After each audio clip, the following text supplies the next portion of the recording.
शुभ प्रभात। जय श्री सच्चिदानंद। समादरणीय श्रोतागण, प्रत्येक शुक्रबार प्रातःकालीन 5 बजेदेखि प्रसारण हुने यस मानव धर्म सन्देश कार्यक्रममा यहाँहरू सम्पूर्णलाई भक्तिमय स्वागत अभिवादन गर्दछौँ। अब प्रस्तुत छ यो सप्ताहको मानव धर्म सन्देश।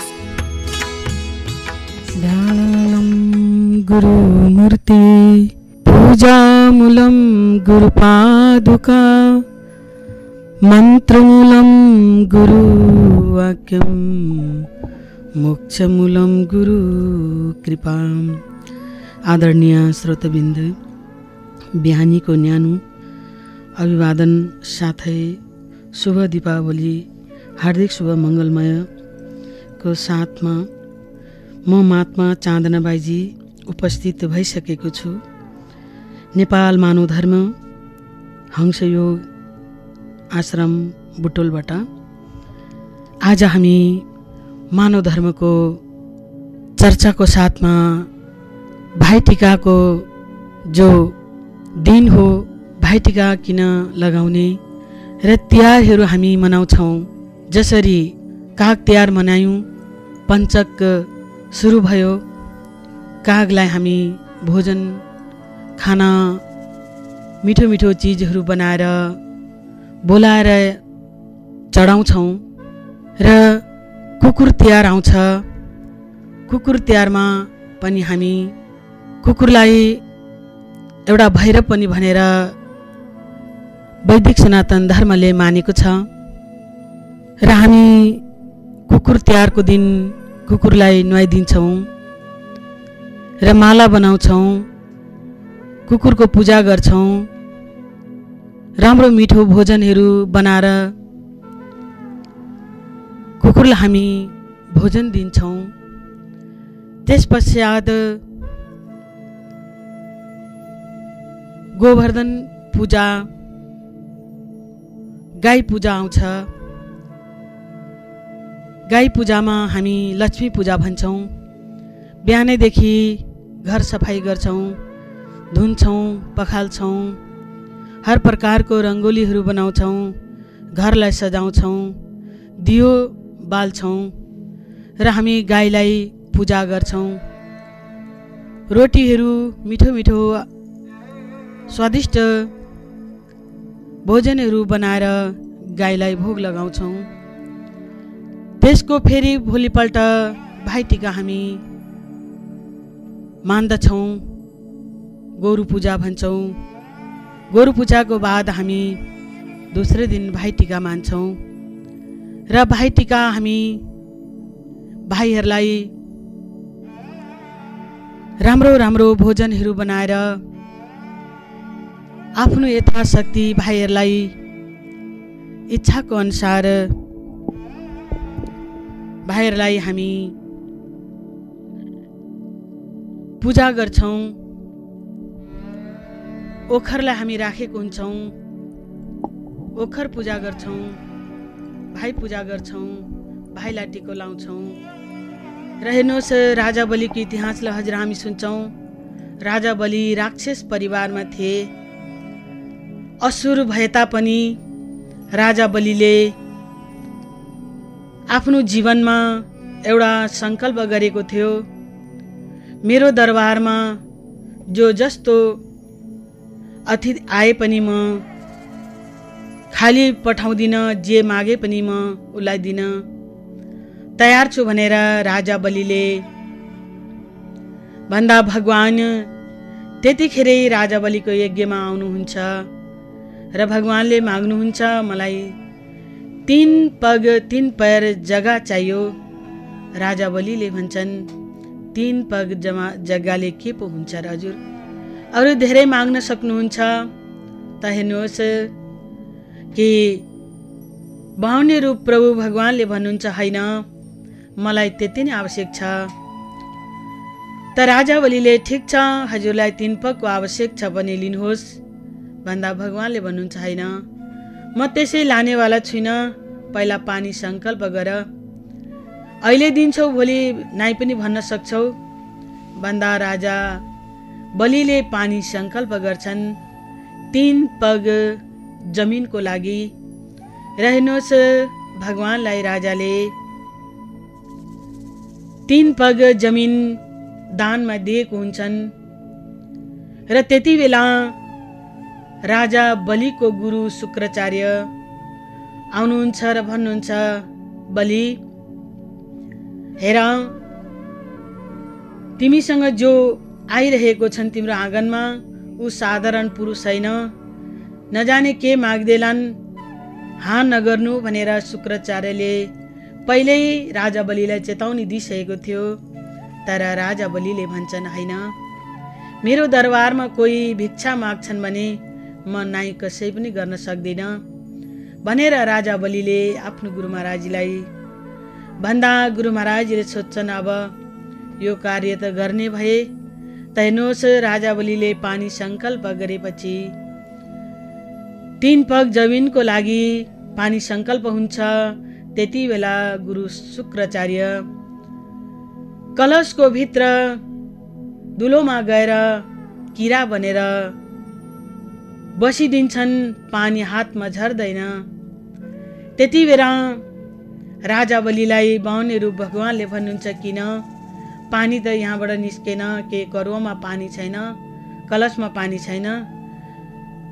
त उनले भन्छन्, प्रभु कलशमा पानी त छ, केही फसेको छ कि? त त्यति बेला राजा बलिलाई भगवानले भन्नुहुन्छ, सायद यहाँ केही पसेको छ। भगवानलाई त सबै थाहा थियो, सत्यको जग्गामा असत्यले आक्रमण गर्न चाहेको हो। तर हेर्नुहोस्, सत्यको जग्गामा असत्य कहिले पनि टिक्दैन। त्यतिखेर भगवानले भन्नुहुन्छ, यसमा केही फसेको छ र एउटा छेस्का ल्याएर जब घोच दिनुहुन्छ त्यो कलश करुवाको टोटीमा, तब त्यहाँ किरा बनेर बसेको शुक्राचार्यको आँखा फुट्छ भनेर हजुर हामी इतिहासलाई सुन्छौँ। त्यसैले आदरणीय श्रोताबिन्द, हजुर हामी पनि आफ्नो जीवनमा सत्य के हो, कुन कार्यले मेरो जीवन यो लोक र परलोक बन्दछ, यो लोक र परलोकको इतिहास हुन्छ, यो लोक र परलोक सुध्रिन्छ। आज हामी मानव हौँ, मानव भएर पनि हामीले त्यो चिजलाई विचार गरिउन भने साँच्ची नै हाम्रो जीवन एउटा रावणको तरही व्यतीत हुन्छ। त हेर्नुहोस्, त्यति बेला जब शुक्राचार्यको आँखा फुट्दछ, शुक्राचार्य आँखा फुटेको लिएर जब निस्किन्छन्, पानी सङ्कल्प हुन्छ 3 पग जमिनको लागि। भगवानले एक चरण राख्नुहुन्छ, आकाशलाई नापिदिनुहुन्छ, अर्को चरण राख्नुहुन्छ, धरतीलाई नापिदिनुहुन्छ। अब राजा बलि, तिमीले पानी सङ्कल्प गरेर दिएको वचन थियो 3 पग जमिनको लागि, तर 2 पगमा तिम्रो जमिन सक्यो, अब के गरौँ? त्यतिखेर राजा बलिले भन्छन्, महाराज, मेरो टाउको त खाली छ, मेरो शिर त खाली छ प्रभु। त त्यति बेला हेर्नुहोस्, भगवानले राजा बलिको टाउकोमा आफ्नो चरण राख्नुहुन्छ। राजा बलि पतालमा गए, पतालमा गए तापनि हेर्नुहोस्, राजा बलिको ड्युटी भगवानले गर्नुभयो। ड्युटी गर्दा गर्दै आज राजा बलिको इतिहास आयो। किन भन्दा असुर भए तापनि उसले धर्मको साथ लिएर उसले दिएको वचनलाई पूरा गर्नुको कारण, उसको दान, उसको पुण्यको कारण आज असुरको पनि नाम हजुर हामी शास्त्रमा पढ्न पाउँछौँ। त्यसैले आदरणीय श्रोताबिन्द, हजुर हामी पनि मनुष्य जीवन पाएको छौँ र यो मनुष्य जीवन पाएर हाम्रो लक्ष्य र कर्तव्य के हो? जसरी म पहिले हजुरलाई सुनाउँदै थिएँ, भाइ टिका मान्छौँ, हामी भाइलाई टिका लगाउँछौँ। र हेर्नुहोस्, मको पूजा पनि गरिन्छ। त्यो दिन मको पूजा नेवार परिवारमा सबैले नै गर्छन्। तर हेर्नुहोस्, मको पूजा कसरी गर्ने? हजुर हामी एक इतिहासलाई, कथालाई सुन्दछौँ। एक बार एक किसान ब्राह्मणले पूजा गर्नलाई सामग्री तयारी गरे र त्यहाँ हर प्रकारको मेवा मिष्ठानहरू पनि राखिएको थियो पूजामा, मण्डपमा। र मुसाले त्यो मेवा मिष्ठान, त्यहाँको लड्डुहरू देख्छ। मुसालाई लड्डु अति नै प्रसन्न। मुसाले आएर लड्डु लिएर जान्छ।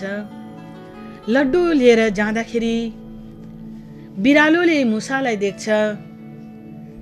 बिरालोले मुसालाई भगाउँछ। त्यतिखेर त्यो पण्डितले हेरिरहेको थिए। ओहो, मुसाले लड्डु लिएर गए र बिरालोले आएर मुसालाई भगाए। साँच्ची नै बिरालो नै सबैभन्दा ठुलो रहेछ भनेर त्यही दिनदेखि उसले बिरालोको पूजा गर्न थाल्यो। बिरालोको पूजा गर्दा गर्दै एक दिन बिरालोलाई देखेर कुकुर झम्टिन्छ। भुक्तै कुकुर टोक्नलाई बिरालोको पास गयो। त्यतिखेर त्यो व्यक्तिले देखिरहेको थियो, ओहो, बिरालो पनि ठुलो होइन रहेछ, ठुलो त कुकुर पो रहेछ त। चलो म आजदेखि कुकुरकै पूजा गर्छु भनेर उसले कुकुरको पूजा सुरु गरिदिन्छ। जब कुकुरको पूजा सुरु हुन्छ र पूजा गर्दा गर्दै एक दिन कुकुरले श्रीमतीले खाना बनाइरहेको अवस्थामा गएर खाना जुठो हालिदिन्छ र श्रीमतीले गएर कुकुरको ढाडमा एक डन्ठा हिर्काउँछिन्। कुकुर कहीँ कहीँ गर्दै कराउँदै बाहिर निस्किन्छ। त्यो पण्डित पुजारीले देखिरहेको थिए, ओहो, कुकुर पनि ठुलो होइन रहेछ। म त यत्रो दिन त कुकुरकै पूजा गरिराखेँ ठुलो भनेर, तर कुकुर पनि ठुलो होइन रहेछ। ठुलो त मेरो श्रीमती रहेछिन्। श्रीमतीले कुकुरलाई हिर्काएको देख्दा श्रीमती नै ठुलो रहेछिन्। सबैभन्दा ठुलो त श्रीमती रहेछन्। आजदेखि म श्रीमतीकै पूजा गर्छु। जब श्रीमतीको पूजा कयौं दिनसम्म गर्दा गर्दै एक दिन अचानक पति पत्नीको त्यहाँ लडाई हुन्छ, झगडा हुन्छ। श्रीमती श्रीमानको झगडा हुन्छ। त्यहाँ जब झगडा गर्न थाल्छन् र नारी स्वभाव त कोही कोहीको आदत हुन्छै हुन्छ अलिक जोडले बोल्ने, त साथसाथमै मुख लाग्न थालिन्। केही भन्दा पनि मान्नेवाला छैनन् र उसको श्रीमानलाई यति रिस उठ्यो, केही कुरा पनि मान्दिनन्, केही कुरा पनि मान्दिनन्। उसले उठायो डन्ठा, 2 डन्ठा आफ्नो श्रीमतीको ढडाल्लोमा हिर्कायो। श्रीमती रुँदै एउटा कुनामा गएर बस्छिन् र उसले सोच्यो, हो, श्रीमतीको पूजा गर्दै थिएँ, श्रीमती पनि ठुलो होइन रहेछ, ठुलो त म रहेछु नि भनेर उसले विचार गर्छ। म रहेछु नि ठुलो, त उसले विचार गर्छ, साँच्ची नै मै ठुलो भनेर उसले आफ्नो याद गर्छ, म कसरी ठुलो त भनेर उसले अनुभव गर्छ। त्यस्तै आदरणीय श्रोताबिन्द, हजुर हाम्रो जीवनमा पनि सबैभन्दा ठुलो को हो त भन्दा म नै हो। त्यसैले हामी मको पूजा गर्ने गर्छौं तिहारमा। त हेर्नुहोस् कि सबैभन्दा ठुलो म रहेछु, म भन्ने शक्ति के हो। आज सन्त ज्ञानीहरूले हजुर हामीलाई त्यसैलाई नै जान, प्र्याक्टिकल गर भनेर सम्झाउनुहुन्छ। भर्खर मात्र हाम्रो काहीँ डिस्कस भइरहेको थियो। डिस्कसमा त्यही भइरहेको थियो, साँच्ची नै के हो त मानव धर्म भनेको के हो भनेर उहाँले सोध्दै हुनुहुन्थ्यो। मानव धर्म भनेको जसले हजुर हामीलाई धारण गरेको छ, जसले हामीलाई म भन्ने शक्ति दिएको छ, त्यो शक्तिलाई जान्नु नै मानव धर्म हो। त्यसैले भनिन्छ, शब्दै धरती, शब्दै आकाश, शब्दै शब्द भयो प्रकाश, सकली सृष्टि शब्द के पाछे, नानक शब्द घटा घटा छे। त्यही शक्तिले आकाशलाई थामेको छ, त्यही शक्तिले धरतीलाई थामेको छ, त्यही शक्तिले प्रत्येक मानवलाई जिउँदो राखेको छ, मानवलाई उभ्याइरहेको छ। त्यही शक्तिले, र त्यही शक्ति नानक शब्द घटाघटा छे। त्यो शक्ति, त्यो शब्द प्रत्येक मनुष्यको हृदयमा छ, र त्यो शक्तिलाई जान्नु नै मानव धर्म हो। त्यो शक्तिलाई जान्नु नै म पूजा हो भन्ने आज गुरुकुलमा गएर हामीले पनि जान्ने अवसर पायौं। जहिलेसम्म गुरुकुलमा आएको थिएनौं हामीलाई पनि थाहा थिएन म पूजा भनेको के हो, मेरो जीवनको लक्ष्य के हो, मेरो जीवनको कर्तव्य के हो, हामीलाई पनि थाहा थिएन। आज गुरुकुलमा आयौं। गुरुकुलमा आएपछि हामीले त्यो आत्मा दीक्षा प्राप्ति गर्यौं, जसको आधारले हामी जिउँदो छौं, जसको आधारले हामी पवित्र छौं। 5 ज्ञान इन्द्रिय, 5 कर्म इन्द्रिय, 11औंमा मन, 12औंमा बुद्धि, 13मा गएर हामी शुद्ध हुने रहेछौं। त्यो 13 को मतलब आज हामीले गुरुकुलमा जान्ने अवसर पायौं। जब हामीले त्यो 13 को मतलबलाई बुझ्यौं तब मेरो जीवनको सबै लक्ष्य र कर्तव्यलाई बुझ्न पायौं। त्यसैले सन्तहरूले सम्झाउनुहुन्छ, तिमीले सिक त्यो ज्ञान सेवा प्रश्न प्रणामले ज्ञान उपदेश गर्नेछन् ती ज्ञानी तत्त्वदर्शीले। तिमीले आफूभित्र भएको त्यो म शब्दलाई, त्यो म शक्तिलाई जान्न चाहन्छौ भने तिमीले गएर त्यो ज्ञानलाई जान्नै पर्ने रहेछ। जब तिमीले त्यो ज्ञानलाई, त्यो शक्तिलाई जान्दछौ तब तिमीले आफूलाई चिन्दछौ। हैन भने हामी सबै त्यही भन्छौं के यो मन त यति बलवान छ र मनले मागेको कुरा खानुपर्छ, मनले मागेको कुरा गर्नुपर्छ। मन त साँच्चै नै विचार गर्यौं भने मनले माग्छ के, मनले मागेको कुरालाई पूरा गर्न हामीले कहिले पनि सक्दैनौं। तर सन्तहरूले सम्झाउनुहुन्छ, मनैना मनुष्यानाम कारणै मोक्ष बन्दियो। मनलाई कन्ट्रोल गर्यौं भने मोक्षको बन्धनमा, मोक्षमा पुर्याउँछ, मोक्ष दिलाउँछ। र मनलाई हार्यौं भने मनले एउटा नर्कमा पनि पुर्याउँछ भन्ने हजुर हामीले इतिहासलाई पनि सुन्न पाएको छौं। मन के हो त? मन कोही हात्ती होइन, सिक्रीले बाँधेर एउटा खुट्टीमा बाँधिदिउँ। मन कोही कमिला होइन, धागोले बाँधेर एउटा सानो छेस्कामा अड्काइदिउँ। मन के हो त? आज समयको सत्पुरुषहरूले, महान पुरुषहरूले त्यसैलाई सम्झाउनुहुन्छ, तिमीले मनलाई जान। मन के हारे हार है, मन के जीते जीत, मनै मिलाए राम से, मनै करे फजित। मन के हारे हारे, मनलाई हार्नुभयो भने तपाईलाई कहिले पनि यो मनले राम्रो कार्य गर्न दिँदैन। हर समय तपाईलाई गलत बाटोमा लान्छ, हर प्रकारको गलत संगतमा लान्छ। त्यसैले सन्त महान पुरुषहरूले भन्नुहुन्छ, मनलाई तिमीले कन्ट्रोल गर। जब मनलाई कन्ट्रोल गर्छौ, मन कसरी कन्ट्रोल गर्छौ? हात्ती त होइन, मन कोही कमिला होइन।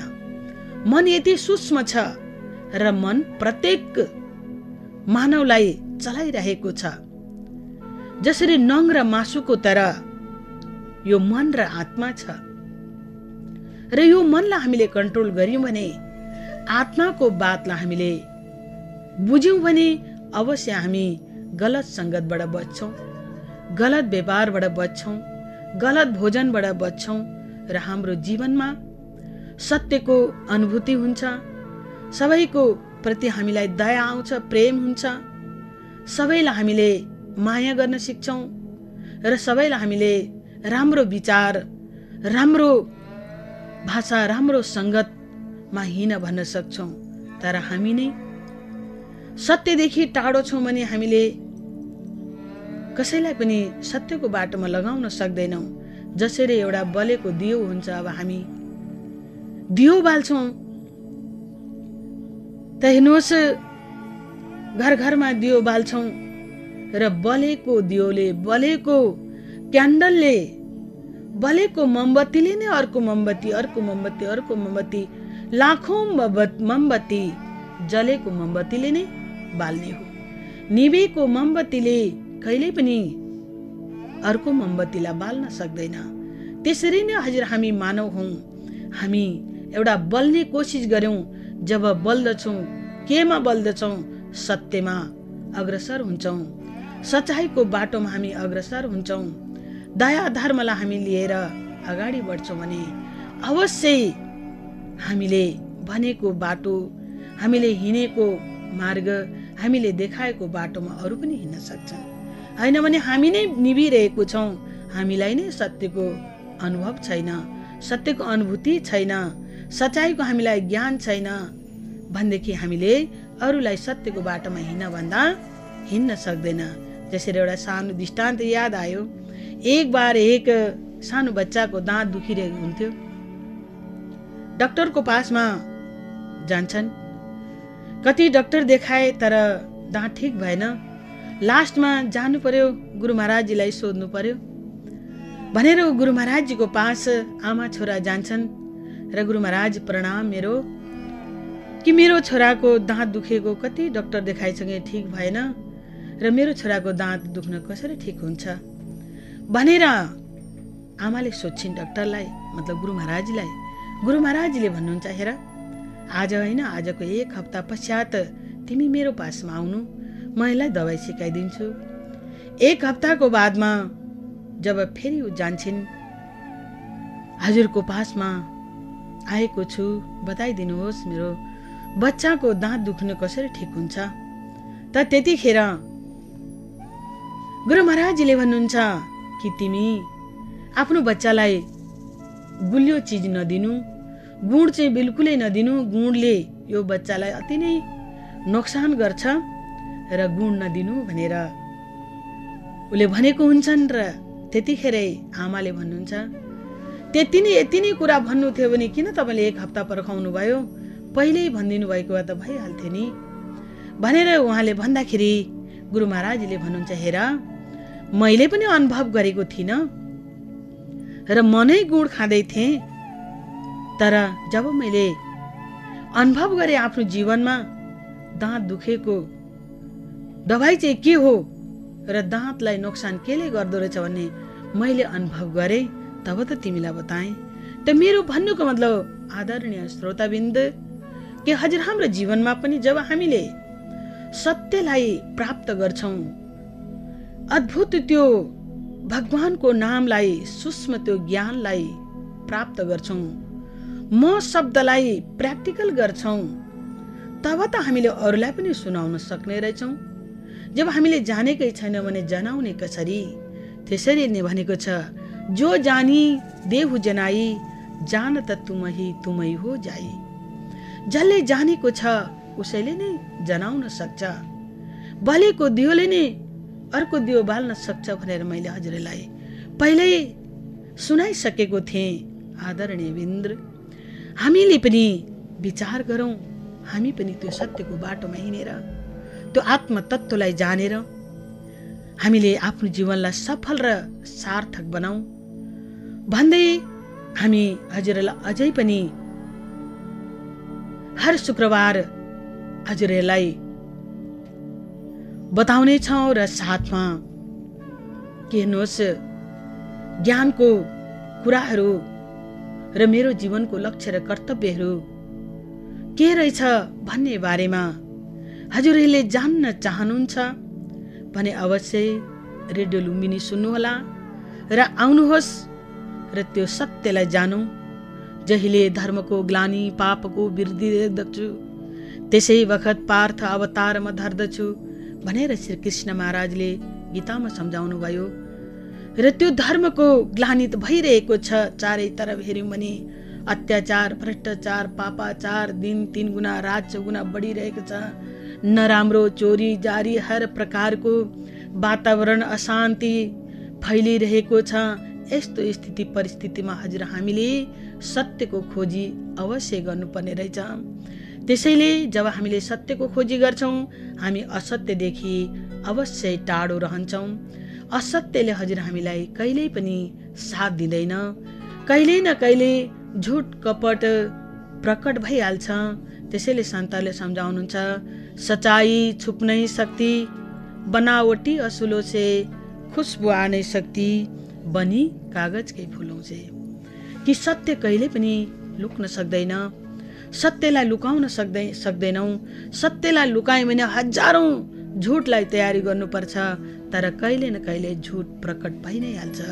त्यसैले ज्ञानीहरूले सम्झाउनुहुन्छ, तिमी सत्यको सङ्गत गर, असत्यदेखि तिमी टाढो जाऊ र सत्यको खोजी गर।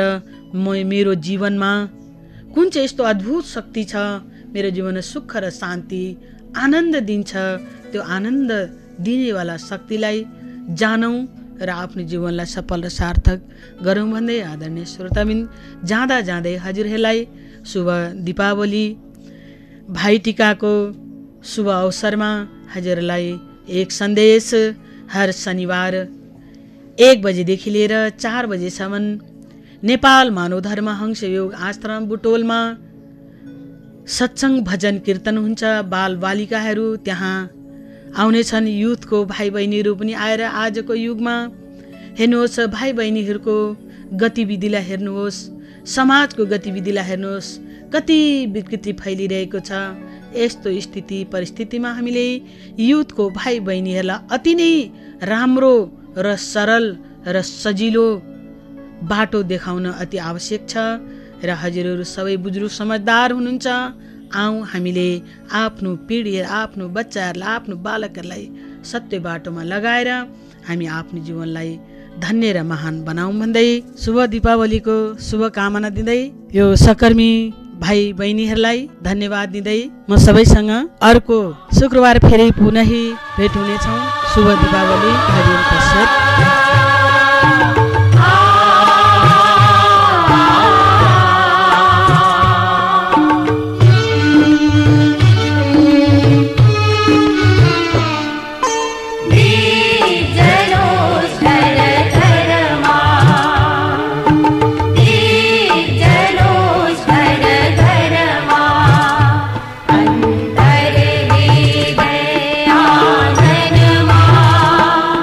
You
आजको मानव धर्म सन्देश कार्यक्रम यहाँलाई कस्तो लाग्यो?